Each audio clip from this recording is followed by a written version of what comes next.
Olá, querido jovem, hoje nós vamos dar continuidade ao estudo do documento final do Sínodo com a parte 2, os olhos dele se abriram.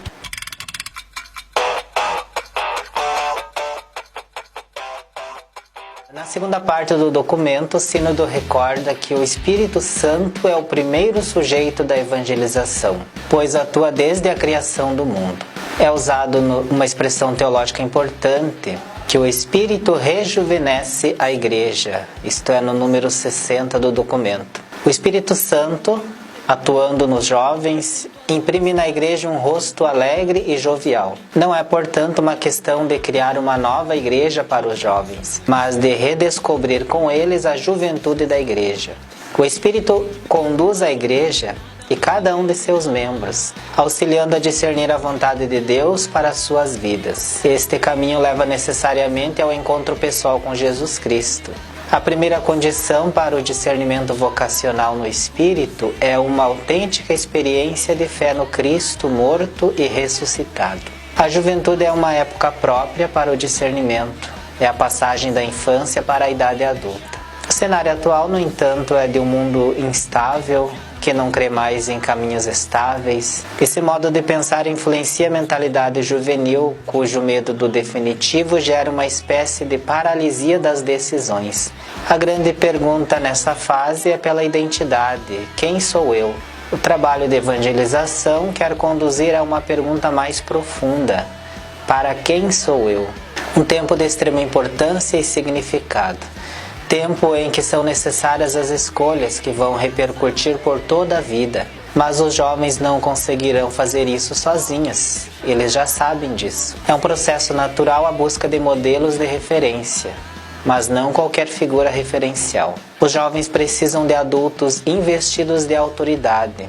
Talvez a palavra autoridade soe mal aos nossos ouvidos, que tanto criticaram modelos de autoritarismos do passado. Aqui, porém, a autoridade não expressa a ideia de um poder diretivo, mas de uma verdadeira força geradora. Para crescer e formar a sua identidade, bem como realizar um percurso de discernimento vocacional, o jovem precisa de liberdade. Mas liberdade não significa fazer tudo o que quiser. A liberdade autêntica nasce de sentir-se acolhido e cresce, do dar espaço ao outro. Dar espaço à liberdade faz parte do próprio agir de Deus. A vocação tampouco é um roteiro já escrito que o ser humano deveria simplesmente recitar. Deus atua com amor e com paciência. Ao chamar, Ele ama, tem um projeto amoroso para cada um, mas espera uma resposta. Por isso, ao se falar de vocação, deve-se excluir que essa existência tenha sido determinada pelo destino como fruto do acaso. A vocação é um chamado para seguir Jesus Cristo. Ele é modelo e mestre para a nossa vida. Os jovens têm muito presente que a vida de Jesus continua sendo profundamente atraente e inspiradora. Já a figura de Maria é fonte de inspiração para o discernimento vocacional. A jovem que com o seu sim tornou possível a encarnação, criando as condições para todas as outras vocações. Ao lado da Virgem, também a figura de José, seu esposo. É um modelo exemplar de resposta vocacional. Em nenhum momento se disse que vocação é para uma autorrealização individualista e egocêntrica. Pelo contrário, é convite a participar na missão da Igreja, cuja finalidade fundamental é a comunhão com Deus e entre todas as pessoas. A porta de entrada da Igreja é o batismo e nela atua o Espírito Santo, que distribui a diversidade de carismas para o serviço do bem comum. Não existe um carisma mais importante que o outro. Na Igreja, cada membro é necessário e, ao mesmo tempo, dependente do conjunto. Ajudar os jovens a apreciar o mistério da vocação também no âmbito exterior ao campo de atuação da Igreja. Perceber que o trabalho é, para muitos, ocasião de reconhecimento e valorização dos dons recebidos. São também vocacionados aqueles que respondem ao chamado para o matrimônio. A Igreja trabalha e espera que os jovens redescubram e compreendam a beleza da vocação nupcial.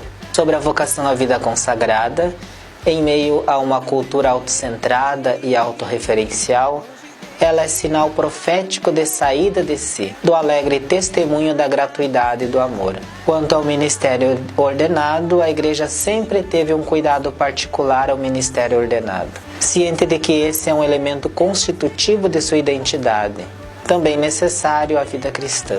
Dentro do grande leque das vocações está a condição de solteiro. O Sínodo diz que também estes respondem na sua situação a um chamado específico, sendo uma das muitas maneiras por meio das quais se atua a graça do batismo e se caminha para a santidade, a qual todos somos chamados.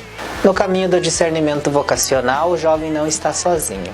Com ele está o Espírito Santo. E para que o jovem reconheça o Espírito agindo em sua vida, outra pessoa, geralmente um adulto, que já fez seu discernimento, o auxiliará. É o que o Sínodo denominou de acompanhante. Aos que são chamados a acompanhar o discernimento vocacional, indica-se aquilo que Jesus fez com os discípulos de Emaús. Em primeiro lugar, aproximar-se. E ainda exige que se caminhe juntos um trecho da estrada. O jovem precisa de alguém que o auxilie a perceber a ação de Deus em sua vida e entender o chamado que Deus lhe faz no coração. Nesse serviço, a comunidade no seu conjunto é o primeiro objeto de acompanhamento. Este acompanhamento não pode limitar-se ao percurso de crescimento espiritual, também nos âmbitos profissional ou de compromisso sociopolítico. O acompanhamento da comunidade não substitui o acompanhamento individual dos seus membros. Pelo contrário, há uma complementariedade constitutiva entre acompanhamento pessoal e comunitário. Uma dessas modalidades de acompanhamento está o espiritual, que auxilia a reconhecer, interpretar e decidir a partir da perspectiva da fé, a escuta daquilo que o Espírito sugere na vida cotidiana. Para tão grande responsabilidade, aquele que acompanha precisa ter algumas características, tais como ser uma pessoa equilibrada, de escuta, de fé e de oração, que também se enxerga com as suas próprias fraquezas e fragilidades, sem moralismos nem falsas complacências, e sabe oferecer também uma palavra da correção fraterna. Sobretudo, que respeitará o resultado, sem tentar impor sua vontade e preferências. O acompanhamento espiritual e vocacional tem por objetivo que cada homem e mulher encontre o Senhor, que já trabalhe em suas vidas e em seus corações. Ser acompanhante não é dizer para onde o jovem deva ir, mas não se exime de formar a consciência para que ele possa escolher o melhor caminho. Formar a consciência é o caminho de uma vida inteira, em que se aprende a nutrir os mesmos sentimentos de Jesus Cristo, assumindo os critérios das suas escolhas e as intenções da sua ação. A consciência é o último tribunal que se decide se uma ação deve ou não ser feita. O cristão é formado para nunca se opor à sua consciência. Todavia, a formação dessa consciência passa pela orientação da Igreja, que nos revela quem é Jesus Cristo e sua vontade para conosco. Por meio da mediação da Igreja e de sua tradição de fé, é que podemos ter acesso à verdadeira face de Deus revelada em Jesus Cristo.